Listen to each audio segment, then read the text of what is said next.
여러분의 모든 결박을 다 푸신 줄 믿습니다. 육신에 얽매인 모든 것들이 다 자유하여져서 올 한 해에는 모든 일에 하나님의 놀라운 은혜가 있으시기를 축복합니다. 오늘 찬양대도 평소에 찬양을 너무 잘하셨지만은 오늘도 너무 잘하셔가지고요. 우리 찬양대 더 힘내시라고 한번 박수 한번 주시면 감사하겠습니다. 네. 인원도 많이 넣으셨고 찬양 목소리도 처음 시작할 때부터 목소리가 남다르시더라고요. 예, 평소 예전하고 좀 다르시더라고요. 오늘 너무 목소리 톤도 크시고 아주 좋았습니다. 너무너무 잘하셨습니다. 앞으로 계속 기대가 됩니다. 오늘은 마음을 정하세요 라는 제목으로 하나님 말씀을 전하겠습니다. 여러분, 새해가 시작된 지 벌써 15일이 지났습니다. 오늘이 1월 15일이니까 벌써 보름이 됐어요. 송구영신 예배 드린 지가 바로 어제 같은데 벌써 15일, 2주간이나 지났습니다. 여러분, 새해에 이렇게 살리라 하고 다짐하고 결심한 그 내용들을 여러분 지금 잘 지키면서 살고 계신가요? 여러분 어떠십니까? 예, 아멘 그러신 분도 계셔서 너무나 감사합니다. 잘 지키고 또 하나님께서 주신 은혜 따라 사시면 얼마나 좋겠어요. 그런데 우리가 다 잘 지키지 못하고 또 이 15일밖에 안 지났는데 왜 이렇게 잘 안 될까 하고 생각하시는 분들이 계실 것 같아요.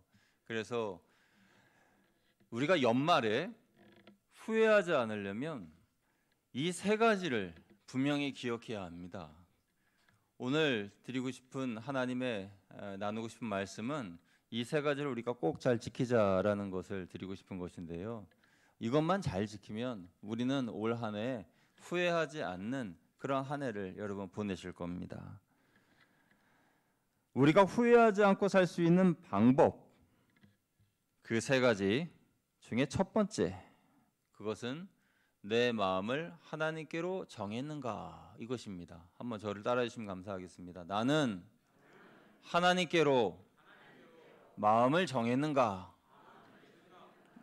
여러분 스스로에게 한번 물어보시라는 거예요. 여러분 나 자신에게 한번 물어보세요.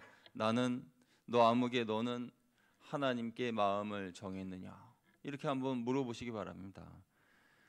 오늘 설교 말씀의 제목이 마음을 정하세요인데요.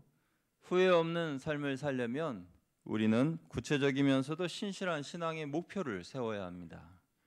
만약에 내 마음을 주기로 정하지 않았다면 우리는 또다시 연말에 후회하는 시간을 갖게 될 거예요. 잘 살아볼 걸, 좀 잘 해볼 걸 하는 그런 후회 말입니다. 여러분, 마음을 정하는 것은 흔들림 없는 신앙생활을 위한 필수 요건입니다. 성도의 신앙이 흔들리지 않으려면 하나님께 내 마음을 정해야 합니다. 하나님께 마음을 정하는 일이 중요한 이유는 내 마음이 정해진 그곳에 내가 매이기 때문에 그래요. 그래서 내가 하나님께 매이게 되면 하나님은 좋으신 분이시라 우리를 선한 길로 인도해 주실 것이지만은 하나님이 아닌 다른 것, 물질이라든지 사람이라든지 아니면 권세나 명예나 그런 것들에 매이게 되면 거기에다가 내 마음을 정해 놓게 되면은 거기에 매여 끌려다니게 된다는 거죠. 그런데 그런 것들을 다스리는 존재는 바로 사탄이라는 거예요. 그래서 우리가 사단에게 매여서 올 한 해를 보내서는 안 되지 않습니까? 그러니까 하나님께 내 마음을 정하는 것이 무엇보다도 중요하다는 것입니다. 목사님, 저는 송구영신 예배 때 이미 마음을 정하여 기도 제목을 적어냈는데요. 목사님 이번 주에 기도원 올라가시면서 그 기도 제목 가지고 기도하신다면서요. 그렇게 생각하시는 분이 계실지 모르겠습니다만은 그런데요. 하나님께 마음을 정한 사람은 그냥 종이에다가 글자 몇 글자 적은 것이 마음을 정한 것이 아니라 결단하고 행동으로 옮기는 데까지 그렇게 행동하는 분이 결단하시고 또 마음을 정한 거예요. 그런 분들의 특징은 내 마음에 기쁨이 넘쳐나고 또 잊혀졌던 열정이 회복된다는 그런 특징이 있습니다. 그래서 내 마음을 정했는지 안 정했는지를 알 수 있는 그 기준은 내가 일단 하나님께 마음을 정하게 되면 내 마음에 불붙는 열정이 타오른다는 것이죠. 그것이 바로 인생의 목표가 된다는 것입니다. 마음을 하나님께 정한 사람은 예수님께 내 삶의 초점을 맞추며 살아갑니다. 그래서 예수님을 닮아가기 위하여 힘쓰고 또 예수님이 하신 말씀을 기억하며 살아가는 것이죠. 그렇게 마음을 주님께로 정하게 되면 나는 견고한 신앙을 가지게 되어서 흔들림 없는 사람이 되는 것입니다.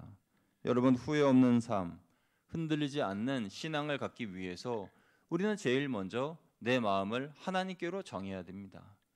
여러분, 마음이 아직 정해지지 않은 분들 또는 마음을 정했으나 하나님이 아닌 그 다른 것에 마음을 정하신 분들은 반드시 하나님께로 마음을 정하시기를 주님의 이름으로 부탁을 드립니다.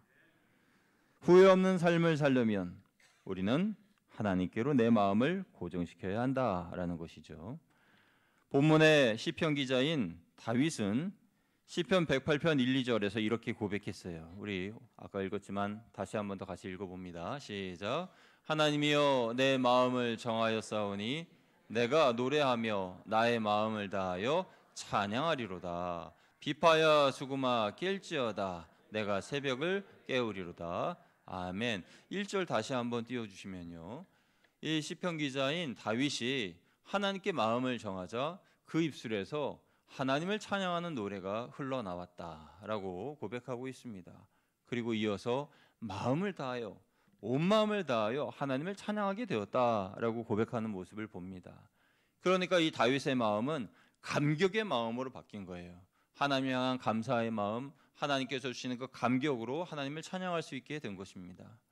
여러분, 우리가 하나님께 내 마음을 정한 순간 우리는 마음에 감격이 일어납니다. 걷잡을 수 없는 감동과 기쁨, 감사가 내 안에서 샘솟듯 올라오는 거죠. 그것은 하나님께서 나의 결심을 지킬 수 있도록 힘을 주시는 거예요. 여러분, 우리가 하나님의 일을 감당하려면 하나님이 주시는 감동, 하나님이 주시는 은혜, 하나님이 주시는 감격으로 감당해야지 내 육신의 의지나 내 힘으로는 한계가 있습니다. 그래서 주님의 일을 감당할 때에 이 샘솟듯 올라오는 그 기쁨, 감사, 감격 그런 것이 있어야 되는데 하나님이 그 일을 감당하라고 그런 감격과 열정과 감사와 기쁨을 주시는 거죠. 그런데 그런 감격이 왜 일어나는 것입니까? 하나님도 너무나 잘 알고 계신 겁니다. 우리가 생활 가운데 하나님의 말씀대로 살려면 얼마나 그게 힘든지, 뜻을 정하여 경건한 생활을 하려고 결단한다면 그것을 지키는 것이 얼마나 힘든지 하나님이 잘 아시니까, 그래서 우리의 마음에 그것을 감당할 수 있는 그런 힘을 감격으로 주시는 거예요. 그래서 하나님 주신 이 감격을, 이 감동을, 그 감사한 마음을 내 마음에 잘 담고 있으면은 그러면 우리는 올 한 해도 힘차게 달려갈 수가 있는 겁니다. 그래서 그 하나님 주신 감격과 감사를 잊지 마시기를 주님의 이름으로 축원드립니다. 그래서 시편 기자가 고백한 거죠. 하나님을 찬양하기로, 그리고 마음을 다하여 하나님께 노래하기로 결단한 것입니다. 여러분, 우리는 하나님께 내 마음을 그저 결단하고 결심했을 뿐인데 아직 행동으로 옮기지 못했을 그런 단계인데도 하나님께서는 우리에게 은혜를 주신다는 거죠. 이것을 보면 하나님은 우리의 결단을 너무나도 오랫동안 기다리고 계셨음을 알 수가 있습니다. 우리 자녀들이요, 엄마 아빠 나는 새해에 열심히 공부할 거예요, 그렇게 이야기하고 공부 안 한다고 하더라도 일단 그 말하는 게 너무나 이쁘지 않습니까? 그러면 그 이야기를 듣고 아이고 야 착하다, 그래 내가 너에게 힘을 주마, 자 용돈 하면서 딱 줄 수도 있고, 그렇게 그런 마음이 우리 가운데 있지 않습니까? 하나님도 마찬가지입니다. 하나님, 올해에는요 제가 정말 열심히 새벽 예배도 나가 볼게요. 올해에는요 제가 일주일 내내 바빴는데 수요 예배도 나가고요, 금요기도에도 한번 나가 볼게요. 그런 마음을 가지면, 그런 마음을 갖는 것 자체만으로도 하나님 기뻐하셔서 야 너가 그런 결단을 하다니 너무 이쁘구나 하면서 은혜를 주시고 감동을 주셔서 그 행동으로 옮길 수 있도록 도와주시는 거죠. 하나님 얼마나 감사합니까?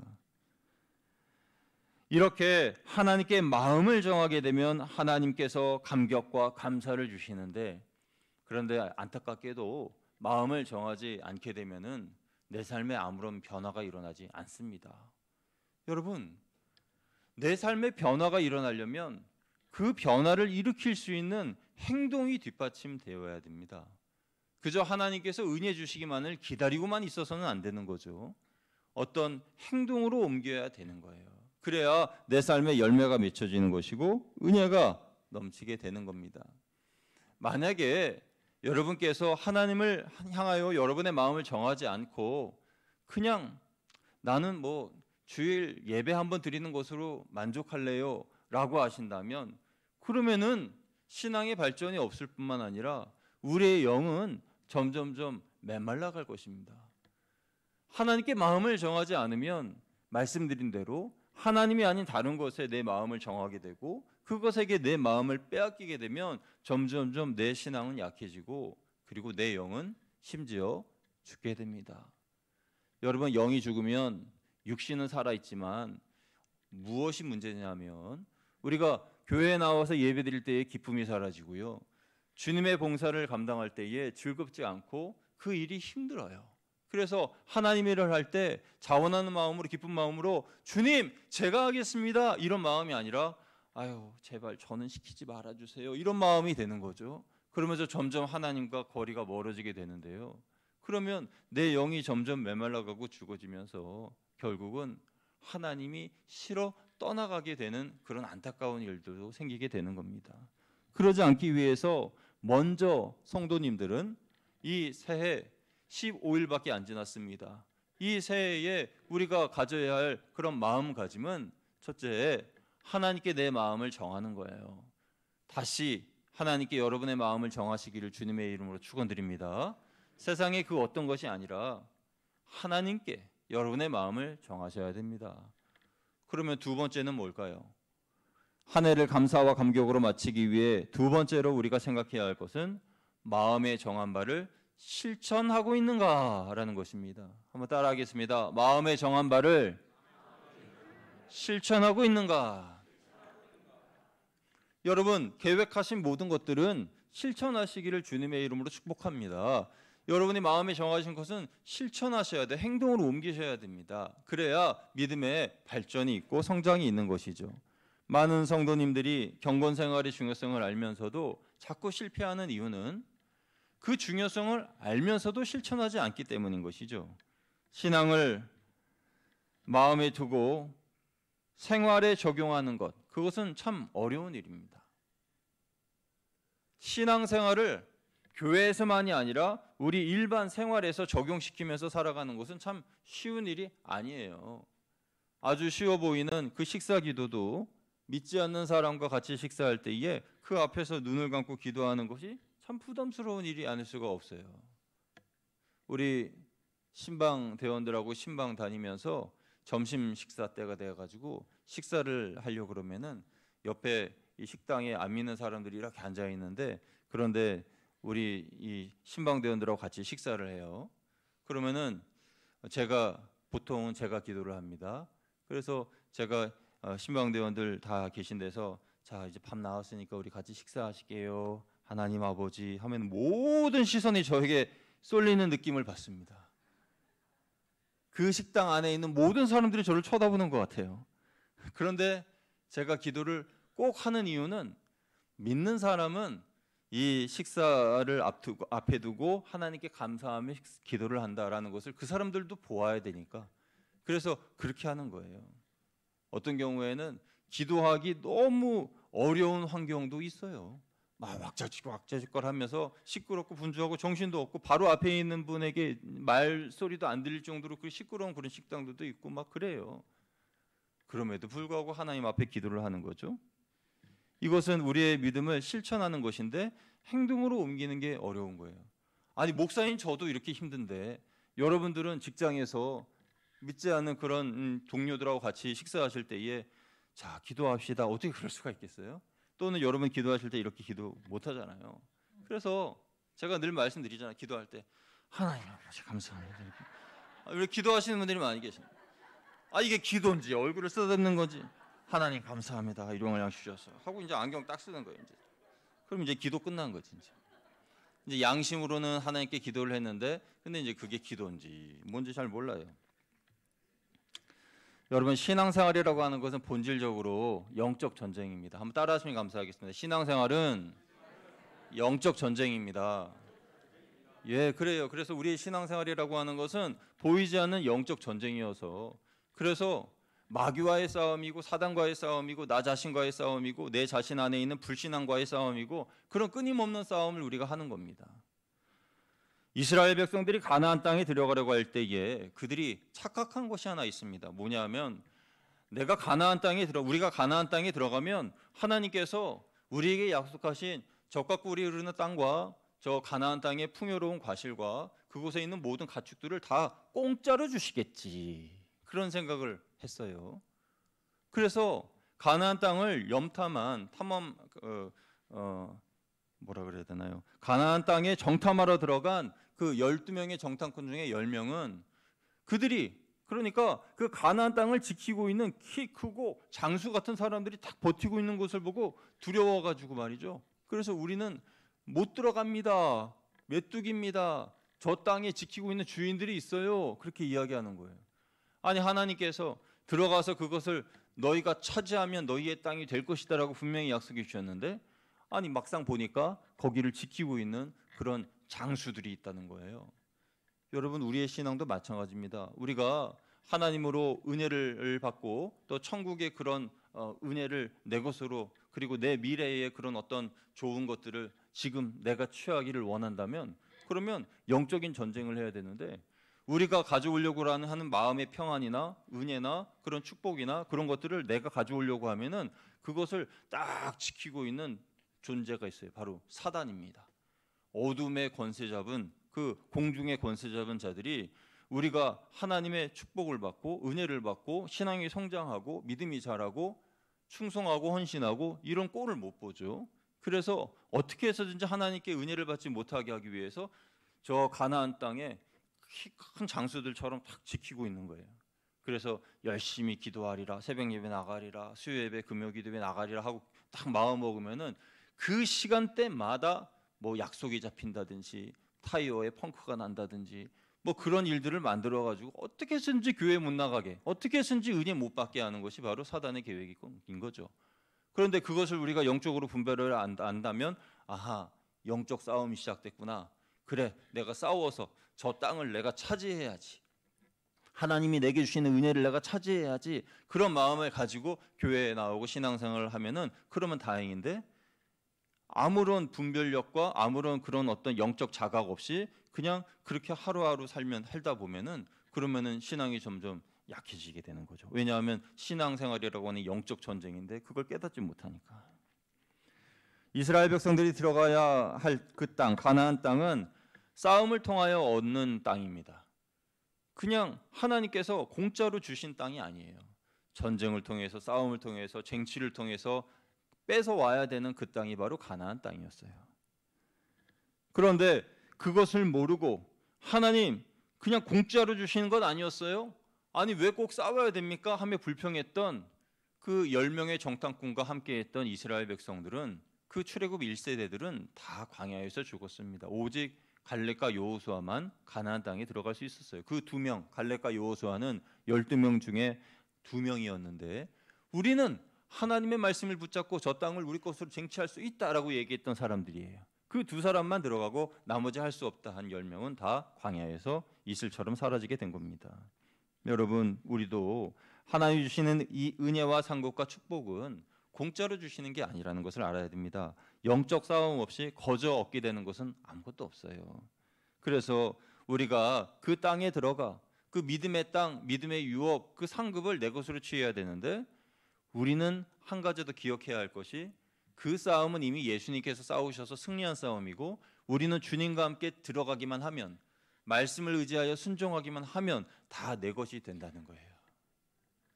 이번 한 주간 동안 특별 새벽 기도회를 하면서 첫째 날의 제목이 견고한 성을 만날 때라는 제목이었는데 여리고성에 관한 이야기였어요. 그래서 물론 많은 분들이 오셨지만 여기 계신 분 중에 대다수가 새벽에 못 나오신 분들이기 때문에 첫째 날 말씀드렸던 이야기를 조금 더 해드리려고 해요. 견고한 성 여리고성을 만났을 때 우리는 어떻게 해야 되느냐? 여러분, 행동으로 옮겨야 됩니다. 어떤 행동이요? 하나님의 말씀을 순종하는 행동.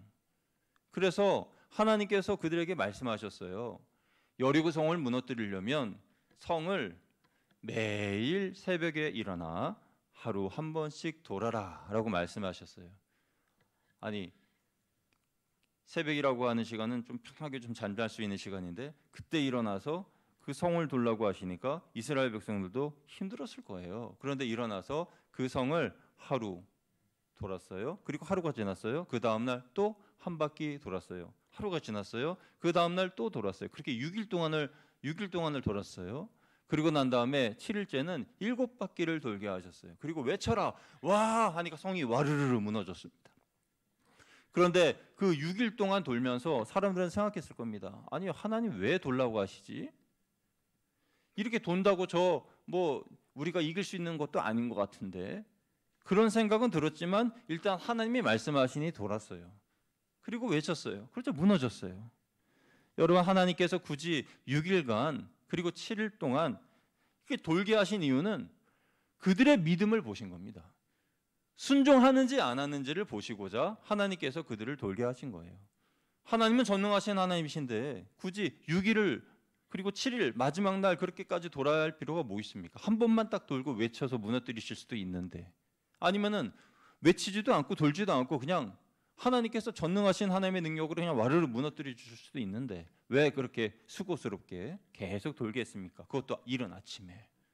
그것은 그들의 순종과 그들의 믿음의 모습을 보기를 원하셨다는 거예요. 하나님께서는 가끔 우리가 이해할 수 없는 그런 순종을 요구하실 때가 있습니다. 아니, 왜 이것을 시키실까 하고 이해가 되지 않는 그런 일들이 있는데, 그런데 그때 나는 이해 못하지만 하나님의 말씀이시니, 하나님을 내가 신뢰하니 하나님 제가 하라면 하겠습니다 하고 믿음으로 그 성을 도는 것처럼 순종할 때에 하나님의 놀라운 기적이 일어나는 거예요. 그래서요, 항상 하나님의 기적이 일어나는 그런 수학 공식과 같은 원칙이 있습니다.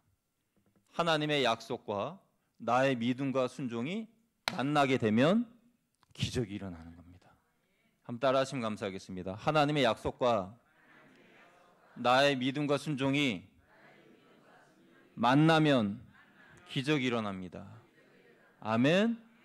그래서 하나님이 여리고성을 무너뜨리리라는 약속을 하셨고, 그리고 이스라엘 백성들이 이해는 잘 안 되지만 성을 돌라고 하는 그 말씀을 믿고 순종했더니 여리고성이 무너지는 기적이 일어난 거죠. 여러분 앞에 여러분이 가나안 땅에 들어가지 못하도록 다 가로막고 있는 여리고성이 뭡니까? 나의 자아일 수도 있고, 그리고 그렇게 열심히 기도했는데도 구원받지 못하고 변화가 되지 않는 불신가족일 수도 있고, 내 사업일 수도 있고, 그리고 건강일 수도 있고, 그런 여러 가지가 우리 앞에 놓인 여리고성일 수 있는데, 그런데 올해에는 그거 무너뜨려야 되지 않겠습니까? 여러분, 믿음으로 그 땅을 쟁취하시려면 그 요단강 건너 제일 처음 가로막고 있는 성이 바로 여리고성이었는데, 여러분이 하나님의 더 큰 은혜를 받으시려면 그 가나안 땅에서의 그 놀라운 축복을 이스라엘 백성들이 뺏었듯이 여러분이 천국은 침노하는 자의 것이라 하니까 여러분이 그 은혜를 뺏으셔야 되는데, 가져오셔야 되는데, 제일 처음 가로막고 있는 그 여리고성 무너뜨려야 되지 않습니까?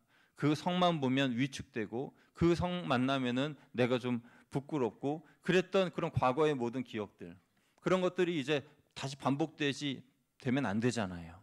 그래서 이제 우리가 이겨내야 되지 않겠습니까?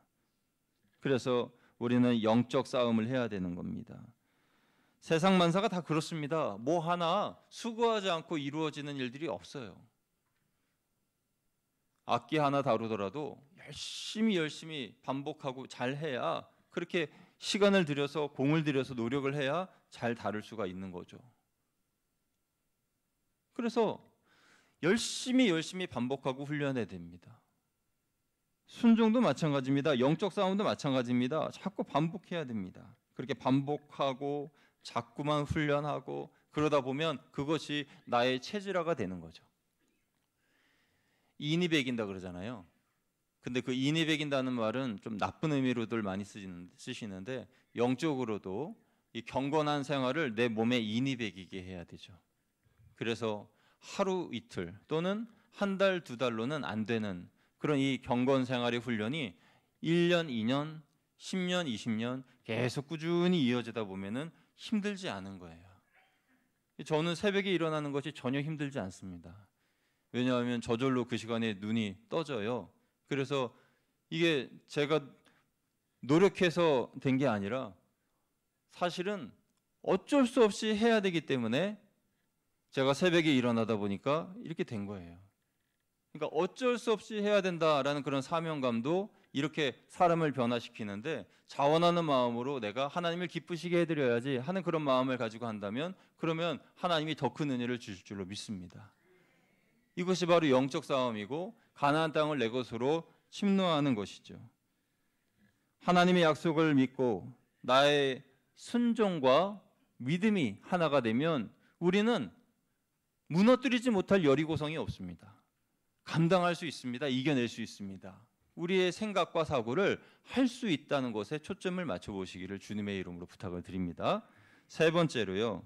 이렇게 마음에 정하였고 하나님께로 내 마음을 정하였고 그리고 실천하였다면 이것으로 충분한가? 그렇지 않습니다. 사명을 깨달아야 됩니다. 나의 사명은 무엇인가라는 것을 깨달아야 돼요. 그래서 이 사명이 나를 이끌어주는 겁니다. 사명이 있으면 그 사람은 흔들리지 않습니다. 그 사명이 나를 이끌어주기 때문에 흔들리지 않고 더욱더 견고한 믿음을 가지고 나아갈 수가 있는 거죠. 그리고 사명이 있는 사람들은 행복한 사람들입니다. 왜냐하면 우리는 하나님의 일을 하게끔 부름받은 사람들이기 때문이죠. 에베소서 2장 10절 말씀에 보면은 우리가 해야 할 사명에 대해서 이렇게 말씀하고 계시는데요. 우리 같이 한번 읽어보겠습니다. 시작. 우리는 그가 만드신 바라 그리스도 예수 안에서 선한 일을 위하여 지으심을 받은 자니 이 일은 하나님이 전에 예비하사 우리로 그 가운데에서 행하게 하려 하심이니라. 아멘. 이것도 잠깐 말씀 띄워주세요. 우리는 그가 만드신 바라 할 때 그는 바로 하나님이시죠. 하나님이 우리를 만드셨는데 뭐 때문에 만드셨느냐? 예수 그리스도 안에서 선한 일을 위하여 지음받았다는 거예요. 선한 일. 하나님이 말씀하시는 선한 일은 무엇이냐? 그것은 복음을 전하는 것입니다. 예, 이제 저를 비춰주시면 되겠습니다.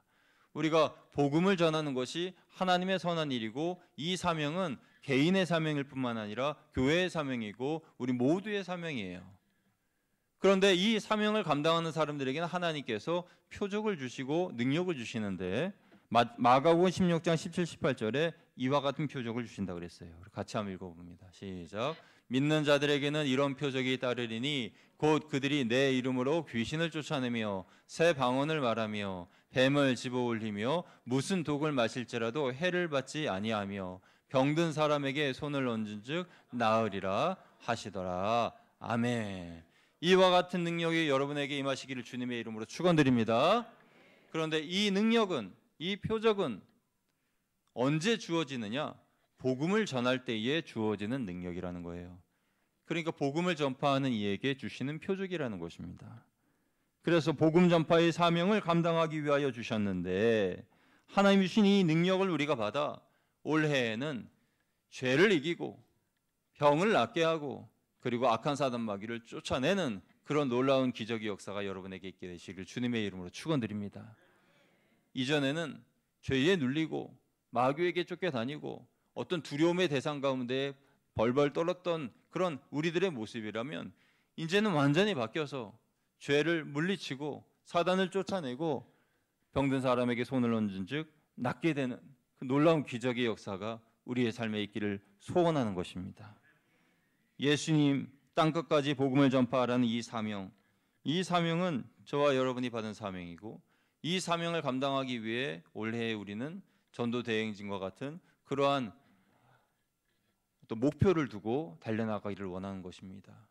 그래서 이 일을 우리가 감당하려면 첫째는 하나님께로 내 마음을 정하고 둘째는 정한 것을 실천하고 셋째는 그것이 나의 사명인 줄 알고 믿음으로 나아갈 때에 우리는 흔들림 없이 주님께서 맡겨주신 일들을 다 완수할 수 있을 겁니다.